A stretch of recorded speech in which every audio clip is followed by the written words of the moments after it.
Magandang araw sa inyo lahat. Nandito ako sa BGC Community Farm na isang proyekto ng Urban Farms Philippines, no? Right here, katabi ng St. Luke's, pero may isang farm, no? May gulay, may bulaklak, ang gaganda na itong mga sunflowers, no?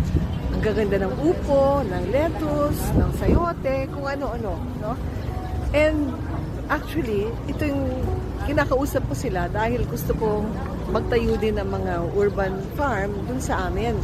Maraming mga lote, mga lugar na mga empty lots na nakatiwangwang lang na wala nangyayari, sayang.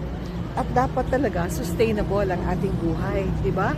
Hindi tayo masyadong dependent sa ayuda o sa mga ganung klaseng bagay, yung maghihintay na lang ng ayuda kung saan-saan.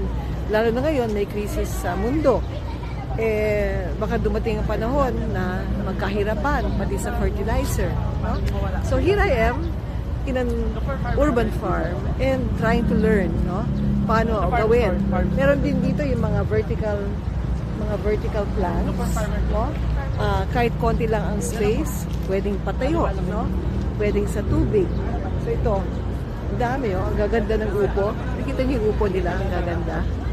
So, again, I'm here to learn. Gusto kong matuto kung paano gumawa ng urban farm dun sa amin. Kahit konti lang, kahit maliit lang ang lote, pwede. So, medyo mahirap no kasi grabe ang araw. Pero here, hopefully more people will learn at mas maraming tao talaga magpupursige at magsiseryosa na gumawa ng maliit na farm sa kanilang mga komunidad. So, kunyari may mga lote, no, sa inyong baryo, barangay na wala talagang hindi ginagamit, baka pwedeng gawing ganito, isang urban farm.